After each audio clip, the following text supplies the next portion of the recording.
The sheriff's truck roared down the dirt road to my ranch, lights blaring like a storm warning, kicking up a cloud of dust dense enough to choke on. My dogs let loose. The horses broke and ran. I was standing barefoot on the porch, coffee cup in hand, observing the commotion come rolling in. This was the fifth occasion in 2 months that deputies had invaded my private property, 40 acres of hard-earned dirt just beyond Willow Bend. And each and every time, the same idiocy. Some bogus complaint from the Pine Hollow Homeowners Association, claiming I was breaking rules I never signed up to be bound by. I wasn't part of their HOA, never was. But today was different. This time, they weren't here to chat. A deputy approached, fingers twitching near his holster, and slapped a citation into my hand. "Mr. Harper," he said, "we've received reports of illegal construction, excessive noise, and non-compliant fencing.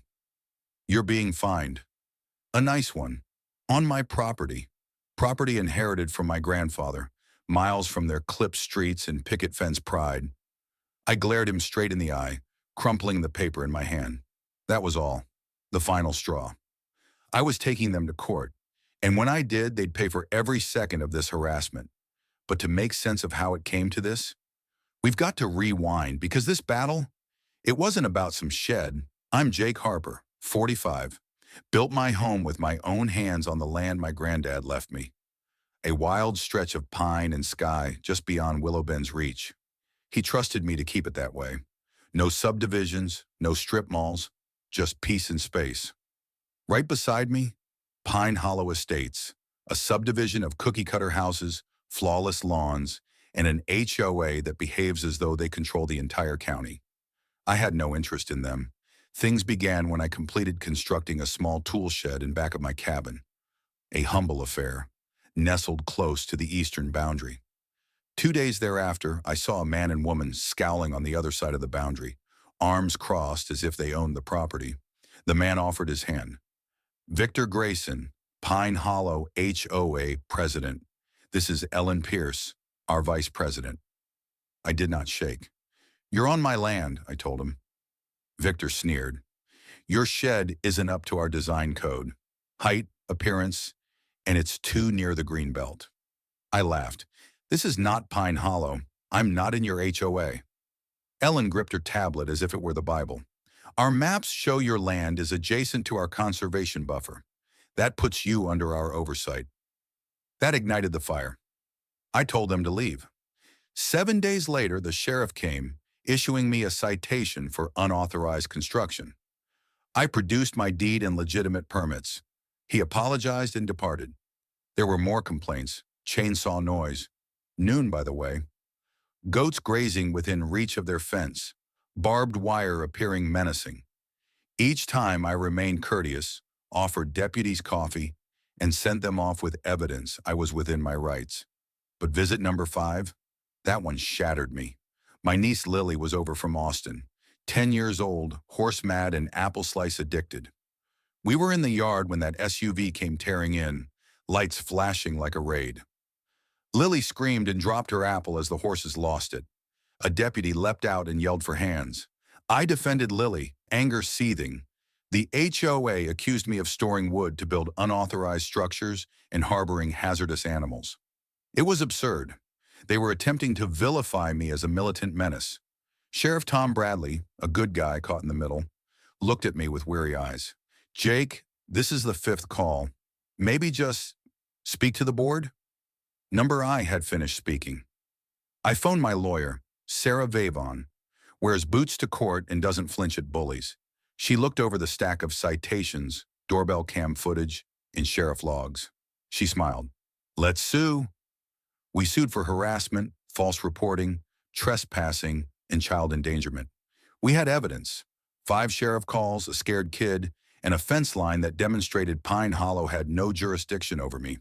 The HOA doubled down, convening an emergency board meeting. But Sarah warned a journalist at the Willow Bend Herald. Reporters descended in droves, revealing the circus. Residents were irate. They had no notion their dues were paying for harassment of someone who wasn't even a member of the community. An older couple, Ed and Clara Mason, rose up at the meeting. "Why are we paying to harass a man who doesn't live around here?" Ed asked. Victor mumbled something about community standards. Clara snapped, "You mean bullying his goats?" The town went berserk. Then someone posted a video of Ellen flailing her tablet, griping that my shed was destroying their nature trail. It went viral. On the internet, people labeled them fence tyrants, and things got nasty. The following morning, my east fence was neatly cut. Bolt cutters. Worse, 3 of my goats were missing. Raise Eddie or... We amended the lawsuit to include encroachment and emotional distress. Days afterward, my mailbox was reduced to ashes. Next to it lay a rock with a note, "Drop the case or else." This was no longer harassment. It was war. I posted a video. The charred mailbox, the threats, all the sheriff calls, Victor's late-night drop-by. "I'm not in your HOA," I replied, "but you've sent police to my door, scared my niece, kidnapped my animals, and now you're burning fires. You picked the wrong person to scare." 80,000 views by morning. Local media covered it. Then the big hammer struck. Sarah tacked on criminal harassment. The court scheduled a hearing. Reporters descended on Pine Hollow. Scandal poured out. Victor had siphoned HOA funds to Derek's security company, bought a $20,000 ATV listed as grounds equipment, kept it at his vacation home.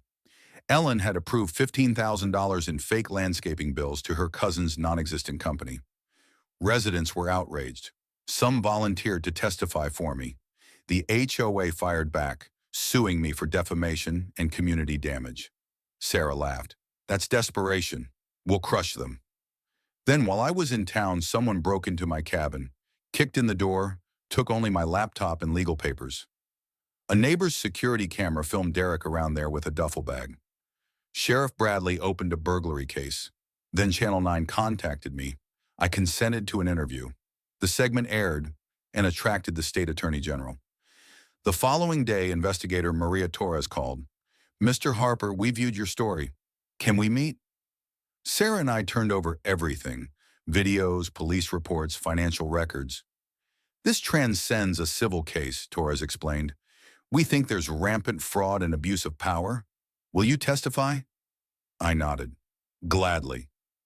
The threats continued. My truck tires were slashed. One dad from Pine Hollow warned me, "Victor's telling people that if the court doesn't shut you down, something else will." I added more floodlights, more cams. Then Ellen showed up at my doorstep. No clipboard, no smirk, just a nervous, frightened voice.